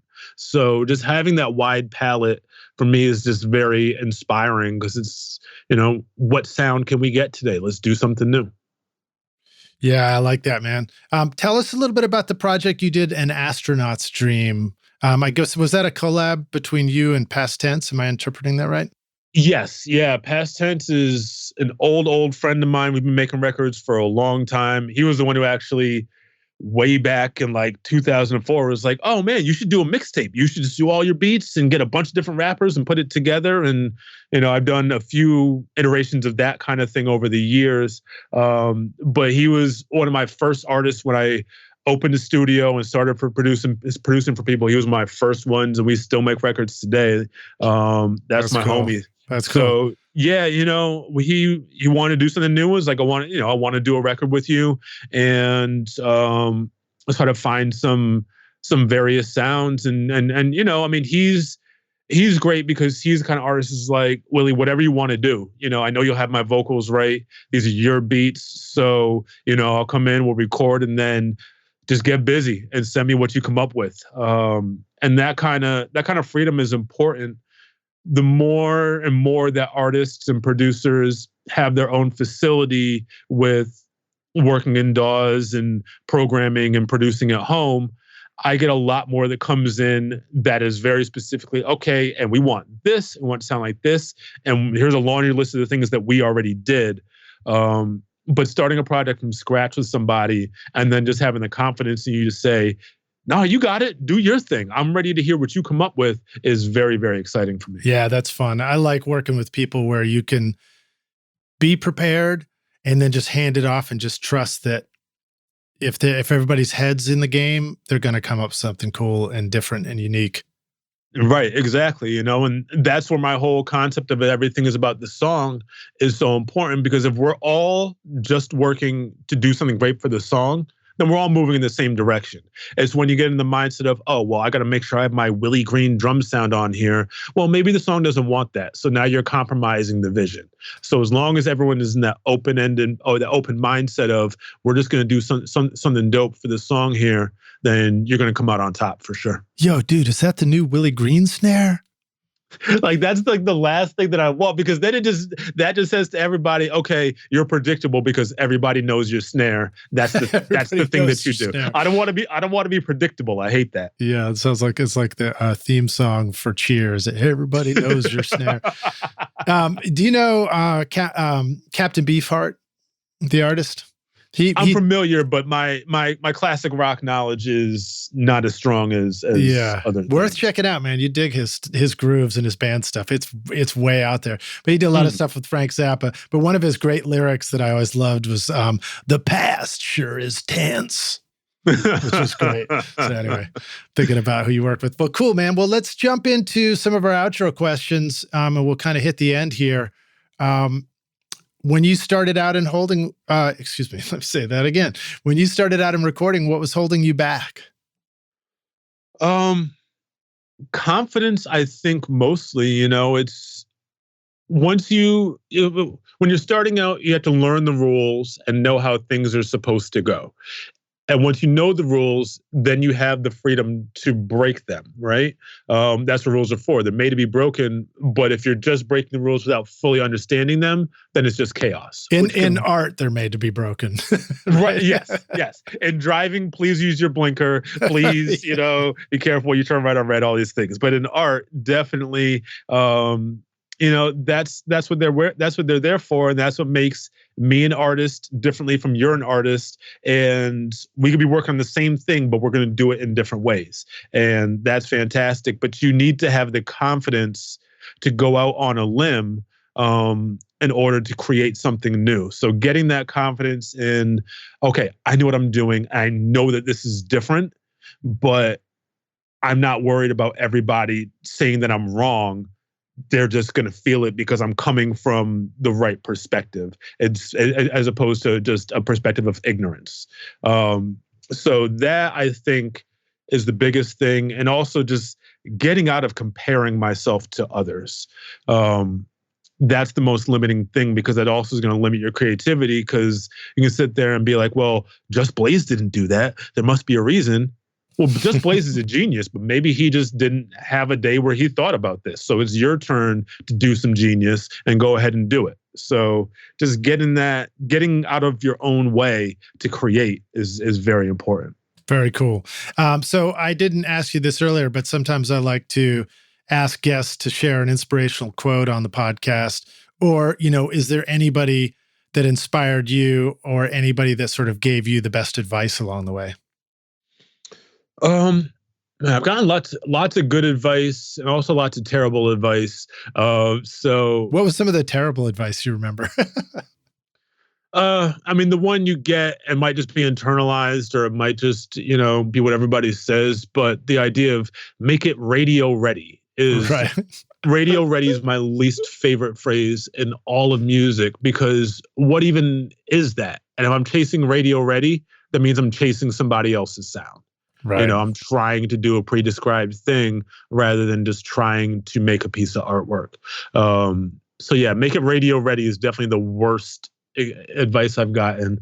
Hopefully I don't do a little station break here in the middle, right around close to that, where I say the words radio ready in there. If I do, I'm apologizing in advance, Rockstars. I understand the concept of it, of having a bar of professionalism with your work, and that is important. You can't be out here with all kinds of crazy noise. You can't, there's certain things, but there comes a point where you need to let go of that threshold, because that's not the peak. Radio ready is not the peak. Creativity is the goal. So yeah. That's what I'm searching for. Especially when radio was notorious for putting out a lot of bad music at times. That's the thing. And I'm not a radio listener. I have done some major label stuff, some radio stuff in my time, and those are all great opportunities, and I feel like I did great work. But my tastes lean toward independent, toward avant-garde music, toward something different. I don't, when I'm in my car, I don't listen to the radio. I put on whatever I'm looking for at that moment. So radio ready is really, to me, not even a thing, What about this one? Make sure your song's 3.5 minutes. Oh, yeah. See, that stuff, I don't know. If you tell me how long to make something, you're daring me to make it longer. Those conventions, and I'm very lucky, because the world I occupy, this art rap world, those conventions are really the antithesis of what we do. This idea of song form, such a big thing. Well, it used to be 3 minutes long, and you have, the short 2-bar intro, 16-bar verse, 8-bar chorus. Like, already I'm not interested. If it naturally goes that way because the loop lends itself to that long of a verse, fine. But a lot of what I do, people are doing 18 bars, 20 bars, maybe the song might just be one 32-bar verse, no chorus, and then the song just ends, Those kind of records excite me. It's like, okay, so this is just one verse. What are you saying in this verse? If you're giving me just 32 bars of rhymes, that's the whole song, I expect a lot from this verse, and hopefully you're giving it to me. And it's now a short story. So we're out of this mindset of this is the pre-described thing, and it's just a little vignette. Okay, give me that short story. I'm curious how you craft this, instead of forcing everything to some template that somebody else decided. If that person's not in this room making this record with us, I'm not trying to listen to them right now. Right on, right on. You're putting the cool art back into rap, right? You could even say like, man, I put the C in rap. Does anybody ever see that? Does anybody ever say that? Is that just the dumbest, oldest joke? I get that a lot from older people who I meet, and they're like, oh, you're a producer, huh? Do you make that rap music? And I'm just like, oh, no. No. But yeah, I mean, for me, the inspiration, and I've been saying it, but it's just everything needs to serve the song. And if everybody is working in the direction of making a great song, it'll all come together. Your vocals are going to be right. The songwriting is going to be right. The arrangement, the mixing, the mastering, even the marketing. If everything is focused around capturing the artist's intent properly, everybody's going to be on the same page and you're going to get a great result.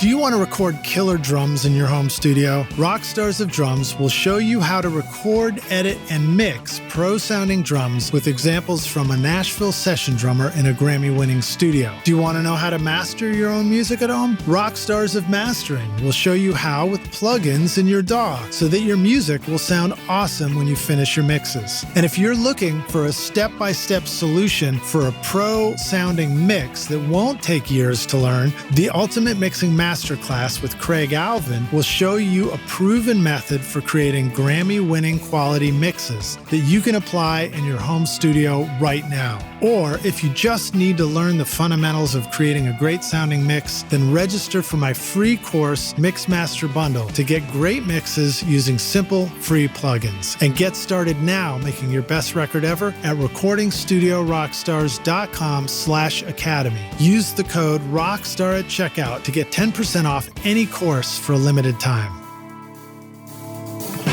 So I asked a lot of specific questions, but I'll just give you this one open-ended one. Share another recording tip, hack, or secret sauce, something the rock stars can use on their next session. If there's anything we didn't cover that you wanted to give a shout out to.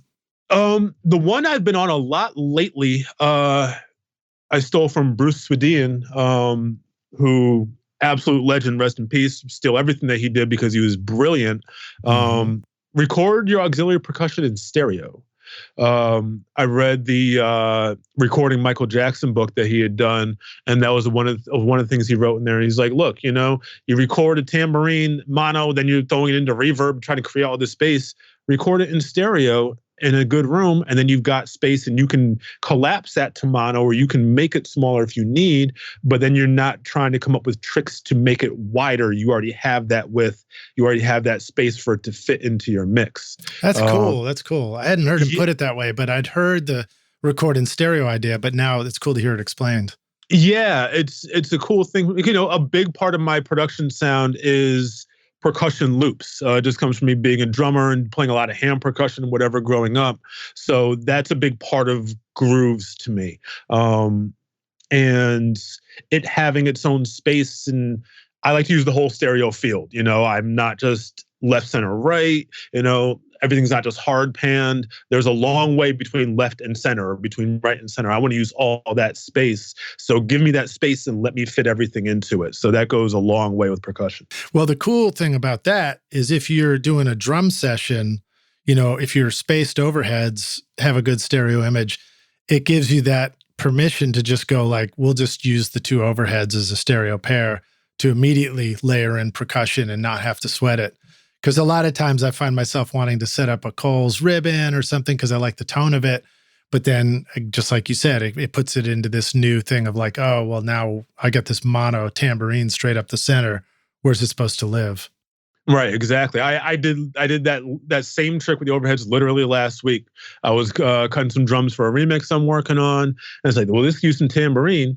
Man, the overhead sounded good today. Just go play the tambourine, get it in there, and let's keep moving. Yeah, they can sound, sometimes they sound a little bright to me, But I'll throw out a quick hack that you can do. If your overheads are too bright for the thing you're doing, go grab some toilet paper and just clean toilet paper. Please. And just like gently wrap it around the mic and then record with that. It's a natural high filter. Mm-hmm. Yeah, go outside of the box. Well, what would make this mic sound better if it was just something like in front of it a little bit? Get that toilet paper. Get it. Why not? Yeah, or just turn around, turn your back towards the mics and do the tambourine, Exactly.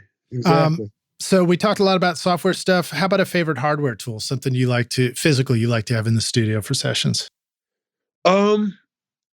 Definitely the DIY recording color palettes. If I go track somewhere else, I'm bringing a small 500 rack with some of those because, there's a flavor for anything. That and lately the Softube Console 1, the hardware, it's a controller for the software, but it marries my console turn a knob upbringing with the modern software flexibility. And they have, a lot of different console options, and you can just, a lot of different things that it can control, and it speeds me up. And now I'm so used to it, I just reach over, I know where the knobs are, and it's like, oh, gotta lower the threshold and compressor. Boom, it's right there. Yeah. I'm not mousing around for windows, accidentally clicking the wrong plugin. Oh, now I'm over here. What was I doing? I just grab the knob, turn that thing, and keep it moving. That's great. Does it integrate with other plugins as well, or is it kind of designed for the Softube plugins?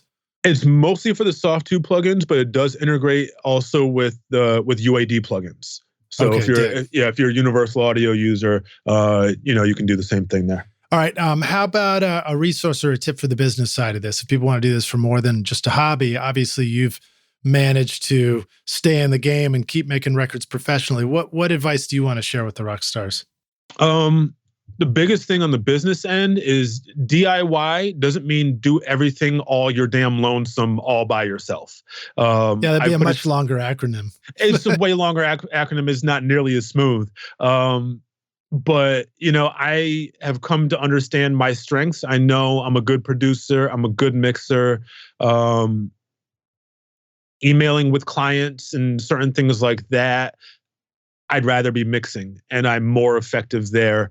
So, I put a team around myself. I have an executive assistant who deals with client intake and certain things like that. My studio manager, first, he does certain sessions that I can't do. He's a great engineer, but he also sets up my mixes for me. So when files come in from a client, he puts them into my Cubase template. He makes sure everything is routed where it needs to go and everything, so I can walk in, sit down, press play, and I'm mixing. And these are part of my overhead for my business, but it's really worth it to me because I spend my time doing what I'm best at and being most effective. Over the course of an album, I've got a project coming up, and there's 17 songs on the album. If it takes about an hour to get all the files in, make sure the gain staging is right, get everything in the template, that's 17 hours that I'm going to save by having somebody do that for me. So now I'm employing somebody, I'm letting them get some money, they're understanding what my workflow is, the way that I work, they're getting to work on projects, they're getting credits, and then my workflow is sped up. So it really works out for everybody. Yeah, that's great. And a takeaway for us rock stars is that I think the term workflow is key there. So if you want to start working with other people like Willie, make sure that you know what your workflow is so that the other people can help you do that. They know what to help you with. Yeah, absolutely. I mean, the trick with delegating isn't just telling people what to do, but it's putting them in a position to do their best work and for them to succeed, and that requires clear communication. Tevin, my studio manager, he understands, we're at a point now, files come in, I just forward them over and he knows exactly what I'm looking for. And if something's not right, I just hit him up. Hey, Tev, on the next one, please make sure you're paying attention to this, or make sure you're doing this, or make sure that the color coding is like this. I want my tracks color coded. When files come in, if everything says audio 1, audio 2, I'm not going to touch the session. I don't have time to spend to figure out the labeling on everybody's files. So first off, label your files properly. But second, I've got someone who's going to go make sure everything's translated for where I want to see it. My drums are at the top of my session, and then bass, and then harmonic instruments, pianos or guitars or whatever, and then vocals, and everything is color coded a certain way, it's routed a certain way. And I need that way every time, so I can just sit down and mix. I'm not looking for things. I don't want to look for things. Yeah. So I don't know if I got the acronym right. Don't do everything all alone, all by your damn self. So DIY does not equal diabids. Exactly. So just that's to what make I've sure been telling people. Yeah, just make sure it's really that. clear. Very clear. Yes, clear communication. All right, man. So last question. This one's hypothetical. We're going to take the Wayback Studio machine, and you're going to go back in time and find young Willie Green. I don't know what maybe just playing drums and practicing or getting ready to record with your first, your first computer. What was the first one you said you used? It was a Compact. A Compact, yeah. So you find young Willie Green with this Compact, and this is not the Compact for putting on makeup. This is the one for recording early music with. And you say, listen, dude, I've come back to give you the single bit of advice. Here's the single most important thing you need to know to be a rock star of the studio yourself one day. What advice would you go back and give yourself early on if you could? I would say be bold in being yourself. That I think is just really the long and short of it, Focus on what it takes for you to be great within yourself as opposed to comparing to others. You're never going to be them. You don't have to be them. You just have to, the better you are at being you, the more you'll succeed. Fantastic. I love it. I think that's similar to what I would give myself as advice too. Yeah. It can be hard to be confident in this game because for everything awesome you do, then you go and turn on your Spotify or your radio, if that's what you listen to or whatever, and you're immediately faced with somebody who in your mind is much more successful, and look at all the things that they've done. Yeah. But that's it's all a matter of perspective. If there's one other thing I would say is, don't be afraid to recalibrate what you consider success. 10 years ago, I would think, well, if I don't have a Grammy and a platinum record and X, Y, and Z, then did I really make it? Now I'm just like, I get to make records every day and put food on my table and feed my family. I made it. Yeah, and you're still having fun. Exactly. I still love it. So can't beat that. Willie Green, thank you so much for joining us on the podcast. Again, Rockstars, our guest has been Paul Willie Green Womack. We've got a fantastic playlist of his work in the show notes, so you can go listen to the music. Also, make sure you go check out the YouTube playlist because there's some great videos in there, including his masterclass with Adam Audio. Willie, how can the Rockstars go find you online? Where would you like them to go check out your stuff? And what if they just need somebody to make their next hit record, whether it's hip hop or anything else? How can they reach you? Yeah. The main hub is my website, williegreenmusic.com. That's WILLIE, Willie Green Music. If you just want to hit me up and say what's up, I'm on Instagram and Twitter, Willie Green and the number 1. I'm on Facebook / Willie Green Music, but I don't really look at my Facebook that much, so that's not the place to find me. But yeah, reach out, Instagram, Twitter, say what's up. I'm a pretty regular guy, and we can talk music, basketball, sneakers, whatever. I'm a regular dude. And Rockstars, if you do go check out his Instagram, for example, and he's hand holding a mic, you can be sure it's going to be in a shock mount. Exactly. I'm here for the shock mounts. Awesome, dude. Thanks so much for hanging with us, dude. It was a great pleasure to meet you. And you shared a ton of great insights on making records. So we really appreciate that. It's my pleasure. Thank you for having me. All right, man. I look forward to seeing you around the studio. We'll see you in the BK. Sounds good. I'll see you then. All right, man. Cheers.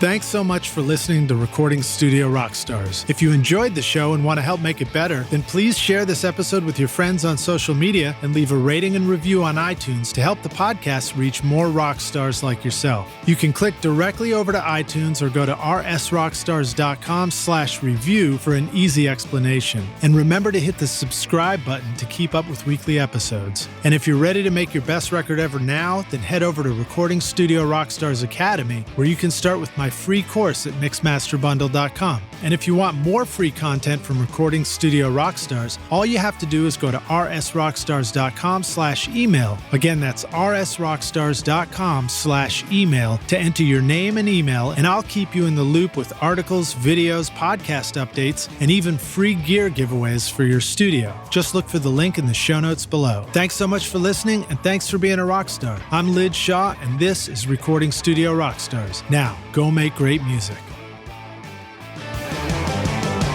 Recording Studio Rockstars would like to give a big thank you to our amazing sponsors who have helped make this episode possible. OWC, Atom Audio, Spectra 1964, Isotope, and JZ Microphones. Remember to use the coupon codes ROCK10 at isotope.com/rockstars for 10% off any plugin purchase, or start your extended 30-day free trial subscription to get access to lots of plugins, and Rockstars at jzmic.com for 50% off select vintage series mics for a limited time. And remember to visit the Atom Audio YouTube channel for free interviews and masterclasses, and use the coupon code ROCKSTAR for 10% off any course at Recording Studio Rockstars Academy for a limited time. You'll find links to all these wonderful sponsors in the description of this podcast. These are all things I highly recommend for your studio. They're going to help you make your best record ever. I would also like to thank our fantastic team here at Recording Studio Rockstars, Vlad Weselchenko, Braden Stremming, and John Richardson, for additional podcast and video production. Thanks so much for listening, and we'll see you in the next episode. Cheers.